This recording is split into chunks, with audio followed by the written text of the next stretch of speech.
So closing things out here with our second interview of the day on ESPN West Palm High School game day on ESPN 106.3. Joined now by the new head coach of Benjamin Boys Basketball, Chris Champeau, who's going to be jumping in on this program in just about a couple months, but somebody with a ton of experience in the Palm Beach County and the coaching scene up in New Jersey as well. Coach Champeau, as they call you. Welcome into the program. How you doing? Thank you, my man. Doing great. How are you? Fantastic. And how'd this come up? Let's start at the beginning. For those who are listening, how did Coach Champeau, how did this all come about? How did this fall into your lap? How about you tell me about that? Oh, man. Fall into my lap. All right, that's a tough one. Well, you know what? 20 years ago, I was down maybe right in that radio station where you are with the Rolly and the Shemster show. Mm-hmm. And I had left Wall Street and I was coaching. I got a job helping out Rolly Massimino down in the area, a place called Northwood. Yep. And I just fell in love with the area, and life took me back to New Jersey. And I was working out a couple of NBA guys out of high school, and the job opened up there. And I've been at Rumson Fairhaven High School for 16 years. And, I knew some guys down in that area. And when a situation opened up at the Benjamin School, I went down to visit and walked the campus and met people and met students. And for me, it just clicked. Both my daughters graduated from Princeton University. One just graduated a few months ago and one in 23.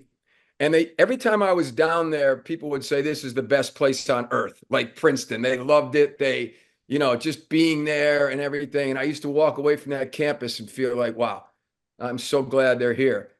I had that same feeling when I walked out of Benjamin. I was like, everyone was friendly. Everyone loved that they were there. Everyone wants to have a great culture. They have all these values, 12 core values, some of which really, track with me: perseverance, courage, gratitude. Felt like I've had a great run. And just walking around Benjamin, I got the same vibe from everyone there. And I thought, this really could be something for my next chapter. And here we are.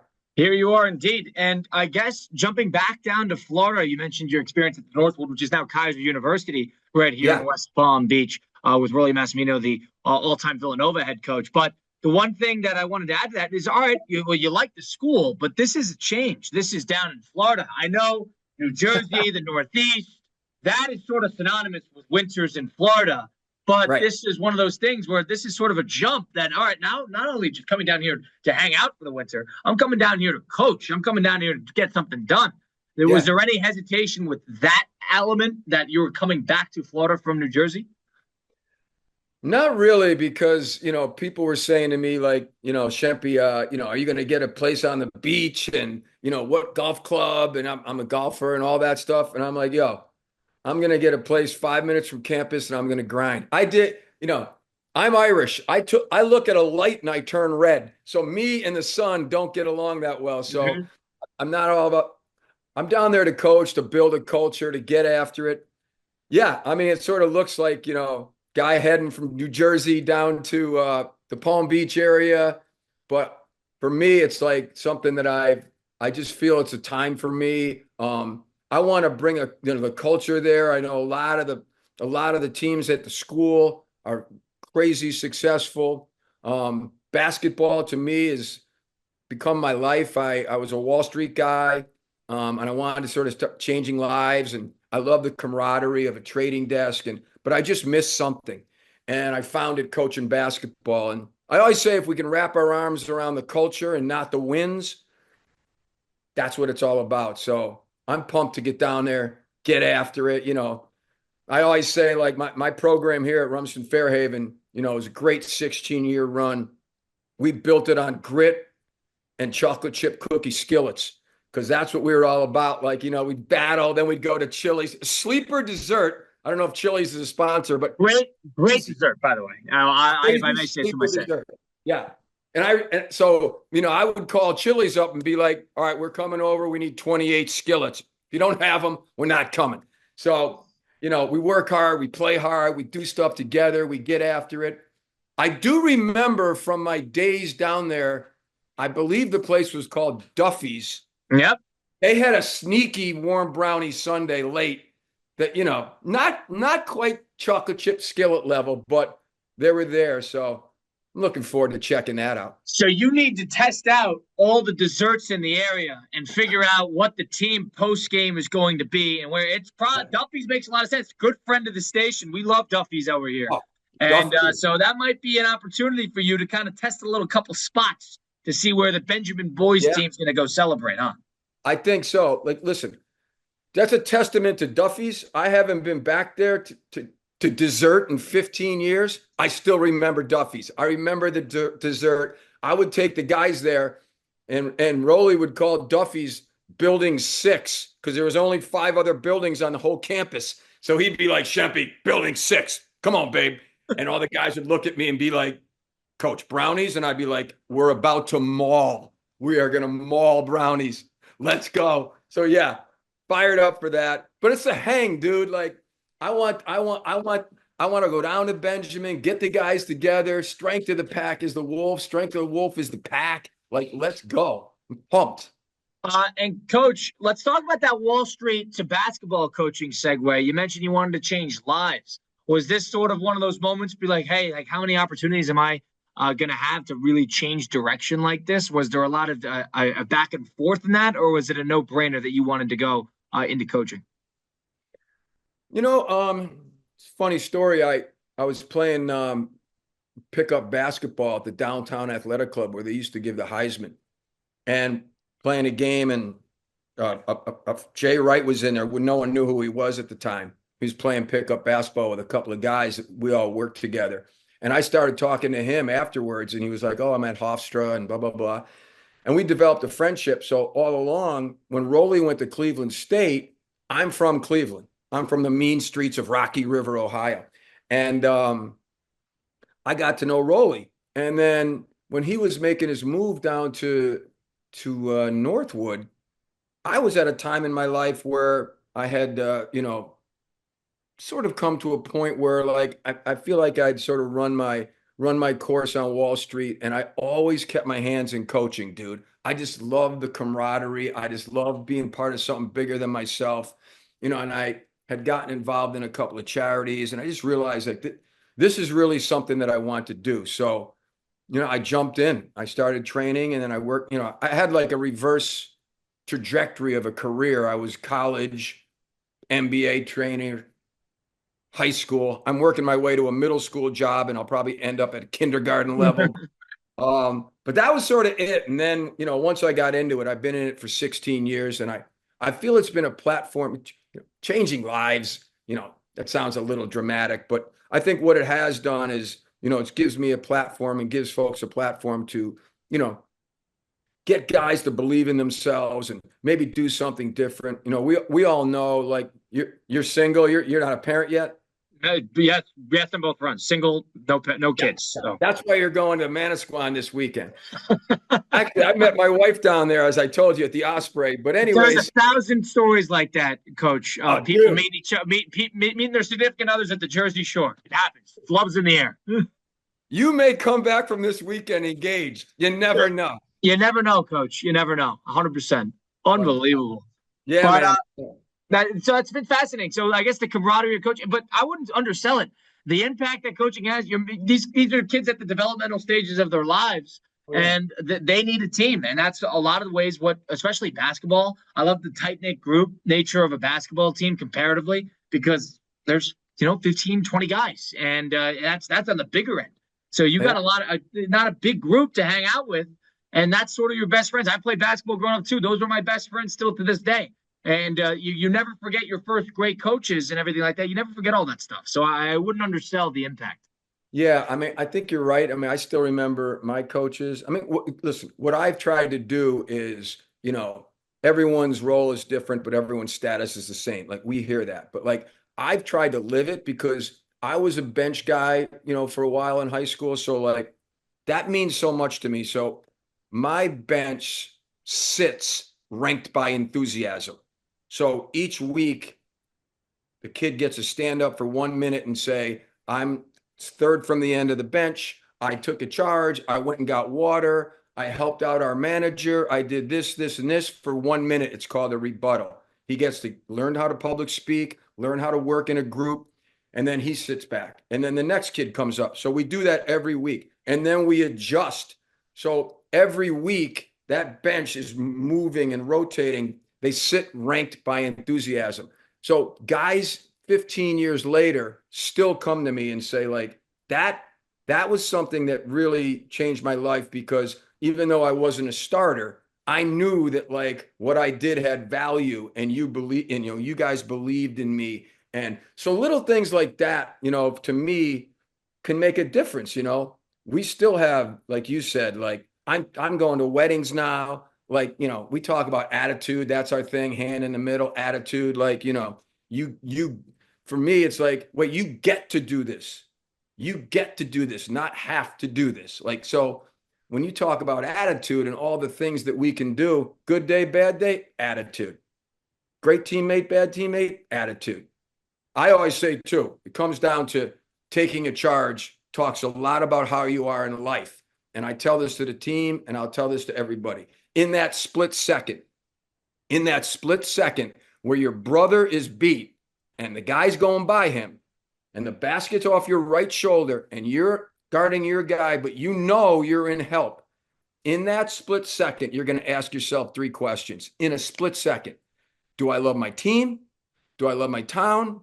And do I love my family? If you answer yes to those, you're going to step in, get run over, take a charge, bounce up, and all 4 of your guys are coming at you like, let's go. We believe in each other, and we are willing to sacrifice. If you answer no, it's going to take a swipe. Come on, ref. Here we go. That's the type of stuff that kids remember. That's the type of stuff that gets me jacked up and fired up. And that's what I want to bring to Benjamin. Coach Chris Champeau, the new Benjamin head basketball coach, joining us now from Rumson Fairhaven up in New Jersey, coming back down south to head the Benjamin Buccaneers pack of boys basketball players. Coach, starting out, you built up what you were at Rumson, and like, this is like, people know who you are, the style. Yeah. This is something new, because this is not going to be a group of guys that are used to your methods, so your tactics, how you do things. It's not rocket science, but constructing a culture is a process. So what do you anticipate and getting these guys raring to go, whether when the season gets rolling, that they're going to understand how to coach Champeau teams like to operate? What do you anticipate with that? Yeah, I mean, obviously it'll be an adjustment. I mean, one of the first questions coaches always get asked is, what's your style? How do you play offense and defense? My answer is always, well, that depends on who we're playing. So the way we play might change, but our culture and the tenets that we stand for will stay the same. So that, to me, it'll be an adjustment. Jersey basketball, Florida basketball, I'm sure there's differences, but boys are boys, kids are kids. They want someone to believe in them. They want someone to, believe it or not, they want some discipline. They need some structure. They want to be held accountable. So for me, whether it's Florida or New Jersey, and just talking with some of these guys, I had a meeting with the parents, maybe 30, 35 people, and they're hungry. They're hungry to get after it. It will be an adjustment. It's like anything else. Like, you've had coaches, one is different from the other, but, if you can find, what's good about all of them, you can make it work. Like I've always, one of the things that I bore my daughters with all the time is, hashtag gratitude, and always try to be curious, not judgmental. And like, for me, if we can look for those things within the culture and really care about building it together and dude, I want to have fun too. Like, one thing people forget is like everything is like a full-on training session. Everything is like super organized. Everything is like, what happened to, just go out and ball a little. And then when you come back in, you've done that. Now, here's how we're going to play. We're going to play off 2 feet. We're going to find the open man. We're going to make the right decision. We're going to box out. Like, those are universal tenets that make a good basketball team. I don't care where you are. And that's what I'm going to try to bring here. Attitude, toughness, grit, some nice desserts. There you go. Get some crowds in there, get ESPN all fired up. Like, dude, come on. Like, I always say, like, we're going to walk this path together forever. Like, that's what we're going to do. So let's make it count. Rolly used to say, whatever bubble you're in, that's the most important bubble in the world. My bubble is going to be Benjamin. How about that? And playing off of two, the open man, the Oh, attitude. dude. This is Villanova through and through. The Jay Wright, Rolly Massimino effect. I love it. I love Yeah, it. yeah. I came up that. What's your game all about? You told me you My were a high game? school. Well, Yeah, I'm retired, my friend. It has I been a know, but long. you played in high school. Yeah, I was the guy who would face guard the best player full court Oh, and be the pest, and then I'd hit a couple threes here and there and make the right pass. So that's I knew my role. dude. I wasn't the ball handler, but I could make a good pass. I could operate in a pick and roll setting with pretty solid adequacy, and I would piss off the best player to the point in which he would get a technical foul. That would be a successful game for Colin Russo. That's how that used to go. Dude, everyone needs that kind of guy. Everybody needs one. Everybody Everyone. needs one. The lost art is defense. Like I'll pick high school basketball, especially. I'd be like, all right, who's their best player? Who is their top player? Okay, you're guarding him. The only time you know where a basketball is if it hits you in the back of the head. Like that is it. You are in that guy's face. Like so, a guy like you, completely invaluable. Like total. If you can have a lockdown defender, how many kids really train on defense these days? It's a lost art. It's a lost art. You know, in AAU, defense is not in off-season ball. It's not prioritized. So that's where you kind of get hurt. Oh, I'm not a huge AAU guy. I mean, you play 48 games in a weekend, so Yeah. you're not as a loss doesn't affect you as much. Mm-hmm. Where me in a high school game, and I don't care what anybody says, like every game matters. That for us, that's first to the floor wins the war. Like let's go. We're out there to to win, fight for each other. So I'm all about that tough D. Like I love it. Got to have somebody. And when You can play for me, buddy. Coach, I'll check with the FHSAA and see my eligibility. Maybe we can figure something out. Dude, I could bring you in. I could bring you in and work with So the when guy. you're playing a team that has an excellent defender that's going to face guard Benjamin's best player, you could bring me in and I will simulate that on scout. That's what I will do. Right. Now, have you ever hooped with Steve? No, I have not. See, I've only been down in Florida for about a year, a little less. Right. And Steve's a traveler. Steve's always on the road. So, and I don't know if his pickup basketball games are behind him, but I have not had the opportunity yet. Now, was it you or he told me someone was coaching a team and they're 1-13? Yeah, that was unfortunately me. So what I could say. So your transition to basketball. You're not going to like this. Well. Sometimes you need the players. So you're not going to like hearing this. Sometimes you need the players. Steve actually drafted the team. I'm not even sure if he's seen any of them play before, and we got burned. It's one of those things where a youth team, a youth league, all the coaches are there. They realize that one coach is not there, and they have somebody subbing in, and they're thinking we're going to take this team for a ride, and we're going to take all the great players. So that's great kids, love them to death. Of course, basketball's not their thing, and I think they'd be the first to tell you. Roland used to say it can't be all jockey and no horse. You got to have something. Coach, next year. We're worried about next year. Dude, I'm bringing you in. I am bringing I'm in. Sign me up. Coach, we got to move on here. I appreciate it. Brother. We're going to be seeing a lot of each other. We'll be talking a lot throughout the season, of course. But looking forward to seeing what Benjamin becomes. Looking forward to you getting down here, right? Absolutely, man. Fired up to be part of the Benjamin program, and I'll see you at Duffy's. There we go. Chris Champeau, the new head coach of Benjamin Boys Basketball.